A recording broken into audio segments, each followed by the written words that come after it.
Welcome to the deep dive. Today, we're getting into something we all sort of see, but maybe don't fully get: executive presence.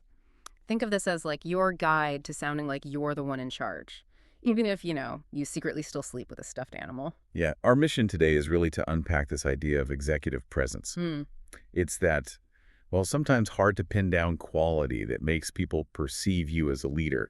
We want to break down what actually goes into that perception. exactly. We're going to look at what makes up that CEO voice. And it might surprise you, it's often less about like shouting orders Yeah. and more about how deliberately you speak. We'll also touch on silence, how using it strategically can be, well, pretty powerful, more powerful than just talking constantly. Right, and avoiding those communication traps too. Yeah, definitely. And, it's worth pointing out that this perception of leadership, it isn't always about having all the answers.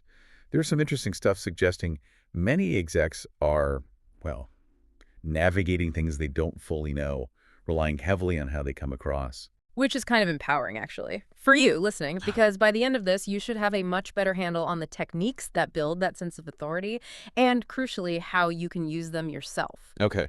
So, where should we start? Maybe with the language itself, the words people use. Good idea.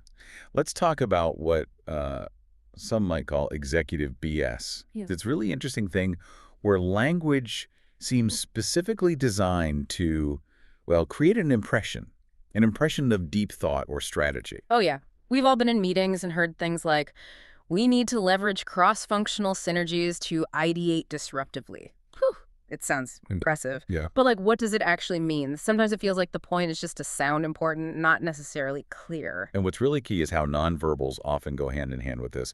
Take the pause jockey idea, someone Yeah. throws out maybe a big proposal, then silence, like a full 5 seconds. Hmm. That pause, it's not just dead air. It can make it seem like they're deeply considering it, maybe even hinting at problems without saying a word. Why do you think that silence works so well? It's almost like it lets everyone else project their own thoughts onto the silence.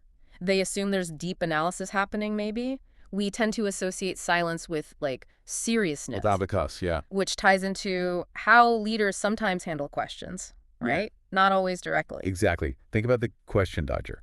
You ask something specific, and the answer is, well, let's take a more holistic view here. Mm-hmm. Sounds good, sounds comprehensive, but often Yeah. it's a way to gracefully sidestep if you're caught off guard or just don't have the info right then. It redirects. So fundamentally, this kind of executive language is about managing perception, projecting an image. Sometimes clarity takes a back seat. Right. But it's not just the words, is it? Body language has to play a huge part, though. Stand up straight feels a bit basic. Oh, absolutely. Posture matters, sure, but there are subtler things. Think about the I'm listening face. Mm-hmm. It's that slight frown, maybe combined with stroking the chin a little. Mm-hmm. Thing is, that specific look can signal deep engagement, even if your mind is actually, planning lunch. What do you think makes us read that as listening? Maybe it just mimics how we look when we are concentrating. The frown suggests processing, the chin thing suggests thinking it over.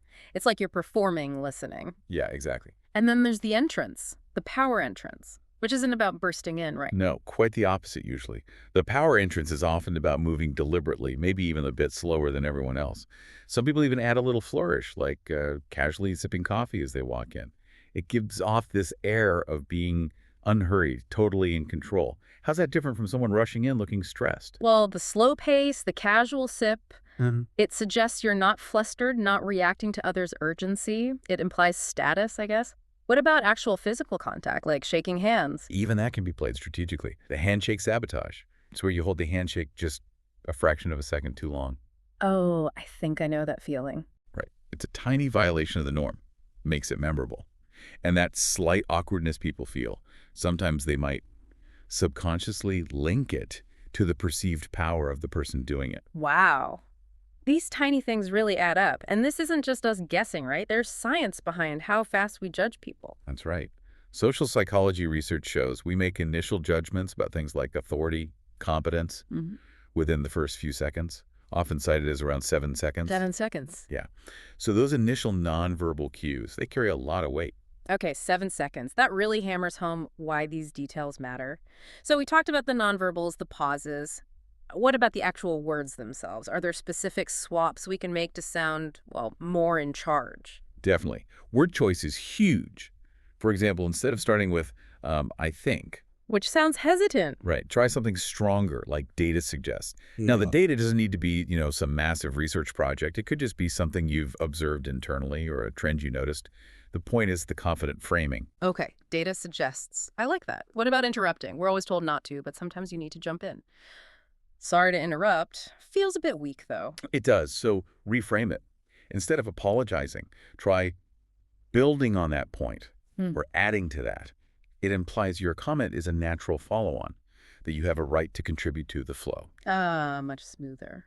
More assertive. Okay, what if you have an idea, but you're not totally sure? The classic, this might be a dumb question, but... Yeah, get rid of that immediately. Kill the apology up front. Instead, try something like, let me challenge that assumption, Hmm. or let's explore that assumption. Yeah. It positions you as someone thinking critically, willing to question things, even if your challenge is ultimately just a minor point. These are great practical shifts, and it makes me think about that idea you mentioned, the shame file. The fact that sometimes a junior person and a CEO might say basically the same thing, but it lands completely differently because of delivery and perceived authority. Exactly. It really shows how much of this is performance, context, delivery. Not just the raw content. The same core message, framed differently, delivered differently. Totally different impact. Okay, let's switch gears a bit. How does this play out globally, especially for people speaking English when it's not their first language? That's a really interesting layer. Cultural norms definitely mix with this drive for authority. For instance, if you're speaking American English, dropping in a sports metaphor, let's hit this out of the park, full court press, whatever, can build instant rapport. Even if your grammar isn't perfect, it signals you get the local culture. Why do you reckon those work? They tap into shared cultural shorthand, I guess. Makes you feel more like an insider, creates connection beyond just the business talk. Okay, what about British English? The Brits often master the art of, well, extreme understatement. Saying something like, this could possibly turn into a mild spot of bother, might actually mean, red alert, everything's on fire. Uh-huh, right. That understatement projects this kind of unflappable calm, even when things are genuinely serious. Total opposite of the American rah-rah approach sometimes. And German speakers. In many German business settings, directness is key. It's valued. So a very clear, blunt statement like, this process is not efficient, commands attention. It's seen as direct, objective, authoritative. Different strokes for different folks, clearly. And you had a really useful tip for any non-native speaker, especially if they have an accent. Yes. Simply speaking a little bit slower than you might naturally can make a huge difference. It gives your listeners that extra beat to process, cuts down on misunderstandings, and makes you sound more deliberate, more thoughtful, less like you're rushing or hard to follow, more like you're in command. It all comes back to being intentional, strategic. But, how do you know when to lean into these techniques versus just being you? That brings us to what you might call strategic authenticity. It's not about being fake 24/7. It's about choosing when and how to dial up that executive presence for a specific goal. Okay, so when is it smart to consciously fake it, really lean into the persona? Definitely in those high-stakes moments. Big presentations, critical negotiations. Channeling that confident, authoritative vibe, even if you're churning inside, can really affect how people receive your message. It's like putting on your game face. Gotcha. High stakes, turn it on. When is it better to maybe just blend it? Not fake it, but maybe subtly guide. Maybe during keen brainstorms. You want to seem wise, thoughtful, but not totally dominate. Yeah. Asking something like, okay, stepping back, what's the real goal we're aiming for here? Yeah. Can position you as strategic, guide the chat, without being overly pushy. Right, guiding from within. So high pressure, collaboration. When should you just drop it? Drop the act entirely. Crisis situations. When things have gone wrong, trying to spin or use jargon then, terrible idea. Just admitting, look, we messed up, here's exactly how we're going to fix it. That builds way more trust and respect.